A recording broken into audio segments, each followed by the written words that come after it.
Hey, it's Mars. Welcome back to my channel where I review horror books with a supernatural focus. If you're a new reader interested in exploring the horror genre, but are feeling kind of overwhelmed by the vast selection of books and authors and genres, this video is going to help you out. I've created this simple, comprehensive horror guide to start you out to find the perfect book based on your preferences. I tried to make it very quick and painless and kind of just to the point.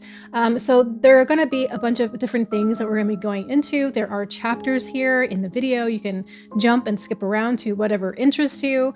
If you know someone who wants to get into horror or you want them to understand the genre that you love a little better, send them this video. Be sure to like and comment down below. Tell me what your first horror book was.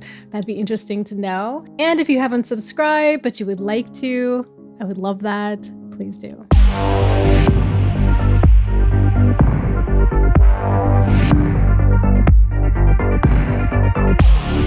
Here's what's on the agenda.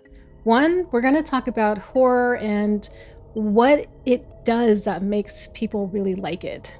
Then we're going to figure out what a good starting genre will be for you, based on your personal interests and your reading preferences. I'm going to give you a rundown of the 10 most popular horror genres and explain what they are and give you a few examples. I'm also going to offer up some tips for reading horror, and I also give you some recommendations on where to find other book media, like groups and places that review books and other booktubers and stuff like that. So let's dive in. What makes horror so cool, huh? The question that I always get with people who don't read horror or they don't, really consume any type of horror media is, how can you keep reading it? It's so negative, it's not happy, it's not positive. Basically, why do you read that stuff? Every reader has their own reasons why, and they all enjoy it in their own way. Here are 4 reasons why I think horror is amazing. So 1, it evokes very strong emotions. Horror is really manufactured to make you scared, to feel terror, to feel dread. You're really gonna feel stuff, whether it's repulsion or curiosity. It's definitely going to pull up emotions. 2, it explores the unknown. It really allows readers to explore these realms that are beyond the everyday experience. And you really get to confront these things, these fears, these situations from a safe place. You can do this with no risk involved. 3, a story can be told many different ways. I feel like horror is such a creative genre that you can tell the same story from so many different perspectives in this terrifying light that is just so fascinating and so fun, especially when you get people from other cultures and backgrounds taking these stories that we've kind of like the haunted house trope, which is one of my favorites, taking those things and just completely doing something new to it. Even though the kernel is still there, it's still a haunted house story. The imagination and the creativity, it's so impressive, and it's something that I just will always admire and be inspired by. 4, it can be thought-provoking. Horror has a long history of focusing in on deeper issues in society, and that can be mortality, morality, religion, identity, social issues, trauma, the human condition, politics. Like almost anything is up for grabs to turn over and to check out that underbelly. And because it can be entertaining, and because it can get under your skin, and because how we're talking about, it's scary, but you're in this controlled place, so maybe you can face or learn about this issue through horror, which I think is super cool. And the last thing, which I don't really have much to say about, is it can just be fun. It can just be really fun and silly, and that's it. So now you're probably asking, well, that sounds pretty cool, but how do I know what I want to read? And that is what we're going to find out right now. So I have some questions that I'm just going to propose to you.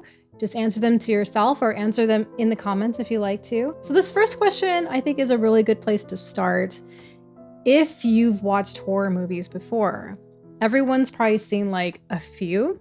If there was a horror film that you really, really liked, what was it?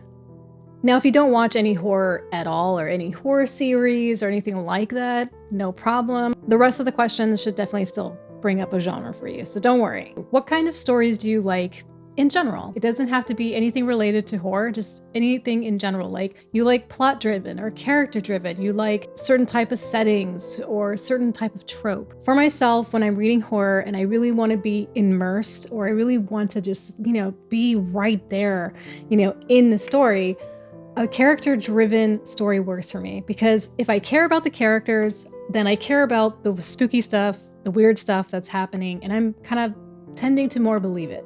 So I know that works for me better. It's not a kill switch or anything for other books that are not character-driven.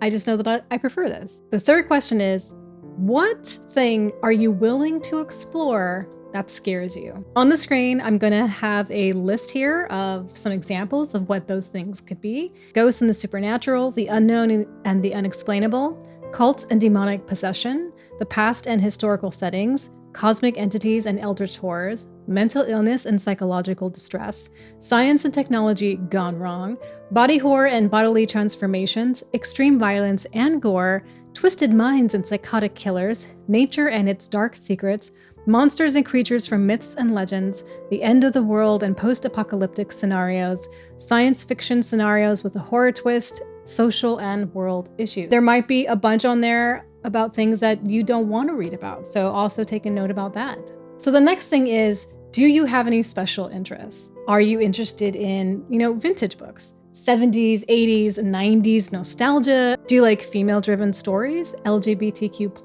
BIPOC representation? So any special interests that you have that's like important to you or is exciting for you or just is meaningful, then that's really a good place also to add to your search. Now, the last question is, how much violence and gore are you comfortable with? For myself, I am not really big into gore and violence. If it's not gratuitous, it's fine with me, because I feel like there's something here that the author wants me to see that's part of the story that's meaningful. But if it feels gratuitous, then I just don't want to be exposed to that, I guess. It's important to go off how you feel and what your feelings are and make that choice. So now that we talked a little bit about what you might be interested in, what you might be okay with exploring, let's talk about horror genres. There's a lot of them. And a lot of these genres get combined.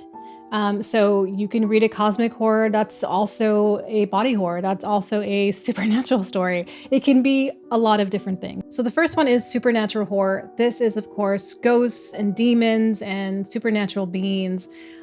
This is your haunted houses and stuff like that. Two very good examples of this genre is The Woman in Black by Susan Hill and The Exorcist by William Peter Blatty. Psychological horror deals with the human psyche. And a lot of the characters that you will see in books and films are people who are struggling with their own minds and or fears. Examples are The Shining by Stephen King, which is also supernatural, and Silence of the Lambs by Thomas Harris. Gothic horror. Now this is something that it's definitely, haunted castles and mansions. It has this very specific aesthetic. It's usually revolving around a young woman sort of trying to get control of her own life. But we also see it in other things like Dracula. Two book examples of this, Mexican Gothic by Silvia Moreno Garcia and The Raven by Edgar Allan Poe, body horror.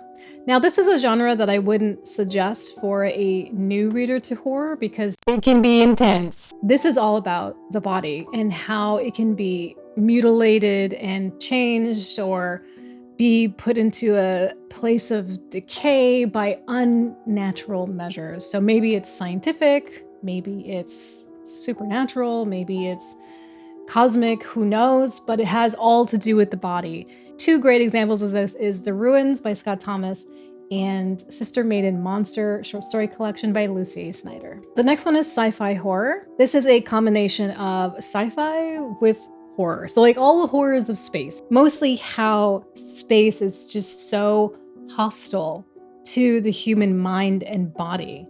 So that's already terrifying. And if there's anything else thrown in, like an alien or something, then that's even worse. I mean, in a good way. But it can also have other things like dystopian societies, scientific experimentation, and artificial intelligence. Two examples of this are The Luminous Dead by Caitlin Sterling and The Scourge Between Stars by Ness Brown. This is a new one that just came out in April, and I'm gonna grab it because it sounds pretty cool. They threw in the name Event Horizon in the description of this book, so I have to have it. The next one is Creature Feature, and this is all about monsters, any type of monsters. Vampires, werewolves, zombies, giant spiders, just anything that's big and scary and is trying to kill humans. Two examples of this is Creature by Hunter Shea and Below by Laurel Hightower. Survival horror. This is another one I wouldn't recommend to new readers of horror because it can be very intense. It can have some themes in there that can be very difficult. So as the title suggests, this is all about people trying to survive. Just survive any terrifying situation where their odds are pretty low and they're really going to have to make extreme sacrifices and suffer tremendously before they get out. Two books I have for this one are The Black Winter series by Darcy Coates. Actually, I'd say that that is a great series to start for a new horror reader because even though that one is a survival horror, it's not gonna turn you inside out if you read it. So that's a really good one, actually. I take it back. And Off Season by Jack Ketchum. The next one is folk horror. Now this is like witches and people who practice pagan religions. We also see a lot of isolated settings. You know, it's rural. Two examples of this is Mongrels by Stephen Graham Jones and The Ritual by Adam Neville. Cosmic horror is similar to sci-fi horror, but it's a little bit different because it's dealing a little bit more like in these unknown things about the universe, but on a different, like, rips in time and space and stuff. Maybe some kind of ancient gods or something in play.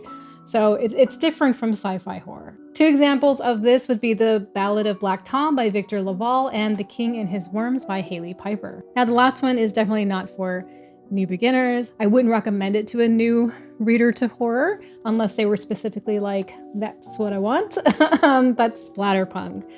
This is a very extreme, gory and graphic and violent books. Two very good examples of this is Exquisite Corpse by Poppy Z. Bright and The Books of Blood by Clive Barker. So now that we've gone through all of the genres and we've talked about your interests and, you know, what you would be willing to get into and to explore, I think you have like a good idea maybe now about where you want to start out and, you know, start picking out your own books. But I have a few more tips and recommendations for you before you go. One is short story collections and anthologies might be a really good place for you to begin because you're gonna have a nice variety of horror to check out. You'll also be able to read a lot of authors very quickly, and you can probably pick a few that really resonates with you. The stories are also short, so there's very little commitment. You don't have to read that 1,000-page, book. The other thing is, if you read a book and you personally just didn't like it, but everyone else is saying they loved it, don't feel bad. Don't feel like you have to reread it to change your opinion. Your experience of a book is your experience of a book, and that's completely valid and totally fine. There are a lot of times when people will comment on some of my videos and they will say, oh, I didn't like it. I guess I should try it again. I don't know. And just from my perspective of this, I don't think you have to. Books are for you, you know, and unless you really want to reread it and you think that you need to, then yeah, but don't feel like you have to, is all I'm saying. If a book is too scary or it's making you uncomfortable or it's triggering you in some way, go ahead and put it down for a week, a month, a year, forever. It's up to you. You know, don't feel like you have to read it to the end. You shouldn't put yourself in that kind of stress unless you want to, unless there's like some reason, you know, why you feel you need to. So the last thing here is recommendations. Obviously, I'm going to recommend BookTube. There's so many booktubers on here. A lot of them have specialties. The Macabre Library and Slime and Slashers, like those two love the 90s and 80s nostalgia. So they collect those books. They read them, they talk about them. So those are good places for things like that. Also YA. Alex from the BookTube, she really loves also 90s and 80s vintage books. She's a collector of adult horror, so she is a great source for that. There's Lydia from Typical Books. She's a good one if you like the splatterpunk stuff, the body gore kind of stuff. She does not scare easily, so she's gonna be a really good one for that. There's also Regina from Regina's Haunted Library. She is a really good one for Gothic, and she also likes a lot of those books from the 70s and the 60s, so that's really cool. There's also Bookworm of the Damned if you want really in-depth and thoughtful reviews. It's a really great place to go to. So there's a lot. I'm definitely missing a lot of people, so I'm really sorry. There's also Goodreads. There is a horror group that I'm a part of, the Horror Aficionados group. I'm not on there too much, but I do check them out from time to time and see, what they're up to and what they're suggesting and things like that. And they do a bunch of stuff, buddy reads and things like that. There's the Horror Lit sub on Reddit, which talks just about horror. There is Books of Horror, which is a Facebook group, which they talk about horror books all day long. It's very cool. And there's also podcasts like Ladies of Horror Fiction, Books in the Freezer, and This is Horror. So there are a lot of resources out there. So you should be ready to go. You should have an idea of kind of what you're looking for. You can ride that for a while and then start tightening up what you do want and what you do like and adding to it and, whatever. Advice that I could give you at the very end is read the bad reviews of a book. They always seem to help me the most when making my decision. I feel like I've done really good buying books. I'd say most of them are books that I'm glad I got and I had a good read.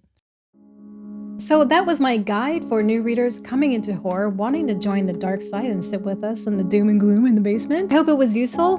And if there is some additional information that you or anyone would like to share with becoming a new reader of horror, share it down in the comments so we can learn about that too.